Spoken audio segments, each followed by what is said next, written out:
শিক্ষার্থীদের কোটা আন্দোলনের সবশেষ খবর জানাতে শাহবাগ থেকে সিফাত শাহরিয়ার ও ময়মনসিংহ বাংলাদেশ কৃষি বিশ্ববিদ্যালয় থেকে সরাসরি যুক্ত হচ্ছেন সহকর্মী ইমতিয়াজ আহমেদ। শুরুতেই চলে যাব সিফাতের কাছে। সিফাত, রায়ের পর এখন ছাত্রদের আন্দোলনের ভবিষ্যৎ কি?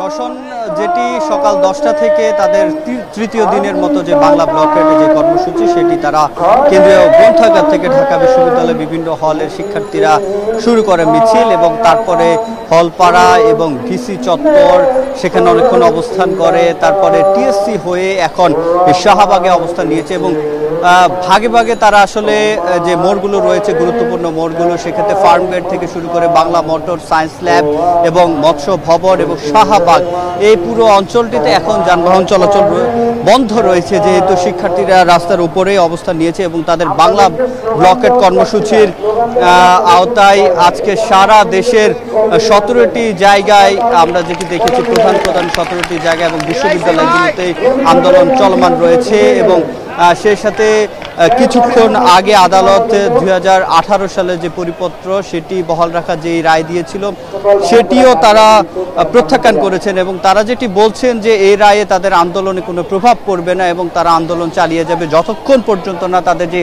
এক দফা দাবি সেটি দাবি মেনে নিয়ে সংসদে যতক্ষণ পর্যন্ত কমিশন করে আইন পাস না করা হচ্ছে, অর্থাৎ তাদের যে 5% সর্বোচ্চ কোটা রাখার দাবি তারা বারবার জানাচ্ছিল, সে 5% বেশি হলে তারা আন্দোলন ছাড়বেন না এবং তাদের যে দাবি এক দফা দাবি যেটি তারা যেটি বলছেন যে এটিকে তারা বৈষম্যমূলক যে কোটা সেটি বলছেন সেটিকে সংস্কার করে যে সংসদে পাশ করার যে বিষয়টি সেটি যতক্ষণ না হচ্ছে কিংবা লিখিত আকারে যদি সরকারের পক্ষ থেকে কোনো আশ্বাস না মেলে সেক্ষেত্রে আন্দোলনকারীরা যেটি বলছেন তারা মাঠ ছাড়বেন না এবং তাদের যে চলমান আন্দোলন সেটি তারা চালিয়ে যাবেন। এবং এখানে দেখতে পাচ্ছেন গান কবিতায় মিছিলের স্লোগানে তারা তাদের যে দাবি সেটি এক দফা দাবি আদায়ের যে চেষ্টা সেটি তারা করছেন এবং আমরা সেটি দেখছি এবং আশপাশের যে যান চলাচল সেটি এখন পর্যন্ত বন্ধ রয়েছে, শুধুমাত্র জরুরি সেবায় নিয়োজিত যেগুলো যানবাহন রয়েছে অ্যাম্বুলেন্স থেকে শুরু করে সেগুলোকে ছেড়ে দেওয়া হচ্ছে, বাকি যেই যাত্রী চলাচলের জন্য যে যানবাহন সেগুলো কিন্তু বন্ধ রাখা হয়েছে। এবং তারা তাৎক্ষণিক যে প্রতিক্রিয়া জানিয়েছেন তাতে বোঝা যাচ্ছে যে হাইকোর্টের যে রায় দিয়েছে সেটি তারা বারবার বলছে যে হাইকোর্টের রায় না, এটি সরকারের পক্ষ থেকে তারা যে নির্বাহী বিভাগ রয়েছেন তাদের একটা সিদ্ধান্ত তারা জানতে চান এবং সে অপেক্ষায় তারা রয়েছেন। তো রওশন, এই ছিল আমার কাছে শাহবাগ থেকে সবশেষ। সিফাত, আপনাকে ধন্যবাদ। নিশ্চয়ই সময় গেলে আরো বিস্তারিত জানাতে পারবেন এই বিষয়ে। এখন চলে যেতে চাই ইমতিয়াজের কাছে। ইমতিয়াজ, রেল লাইন তো অবরোধ করে রেখেছিলেন শিক্ষার্থীরা, রায়ের পর শিক্ষার্থীদের প্রতিক্রিয়া কি? আমাদের 24 টিভি ভাইদের দৃষ্টি আকর্ষণ করছি, মোহনা টিভির ভাই আছেন, আপনারা যারা ইন্ডিপেন্ডেন্ট টিভি, আমরা সকলকে আসার জন্য একটু ওয়েট করি, সবাই একসাথে আসলে আমরা সরকারি চাকরিতে কোটা সংস্কারের দাবিতে কিন্তু সারা দেশের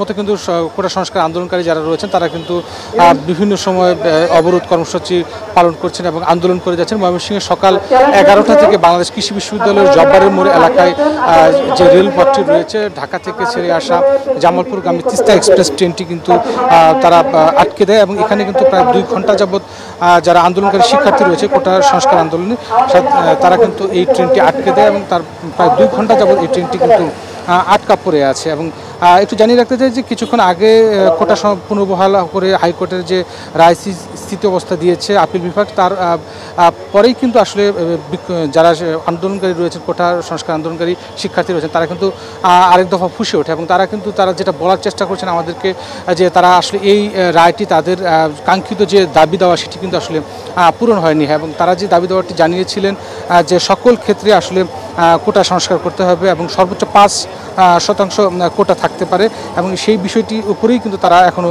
জোর দিচ্ছেন এবং তারা বলছেন যে এই আন্দোলন যে পর্যন্ত তাদের সফল না হবে সেই পর্যন্ত তারা কিন্তু তাদের আন্দোলন চালিয়ে যাবে।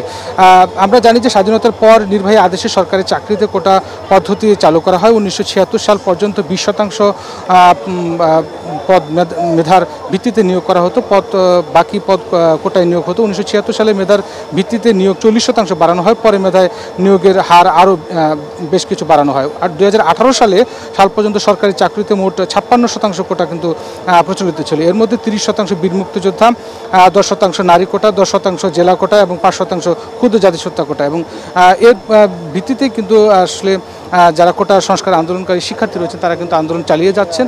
এবং এর কারণে যে কিন্তু ঢাকা ময়মনসিংহ রোডের ট্রেন চলাচল বন্ধ হয়ে গেছে এবং এই পথটি দিয়ে প্রায় 8টি ট্রেন চলাচল করে। আমরা যতদূর জানতে পেরেছি যে পেছনে অগ্নিবীণা, জামালপুর এক্সপ্রেস সহ আরও বেশ কয়েকটি ট্রেন আটকা পড়ে আছে এবং এতে যাত্রী দুর্ভোগও কিন্তু বাড়ছে। এবং তারা একটু পরে সংবাদ সম্মেলন করবে আন্দোলনকারীরা এবং তারপরে আরও বিস্তারিত আমাদেরকে তারা জানাবেন। সব মিলিয়ে ময়মনসিংহ কোটা সংস্কার আন্দোলনের এই ছিল আমার কাছে সর্বশেষ। ইমতিয়াজ, আপনাকে ধন্যবাদ।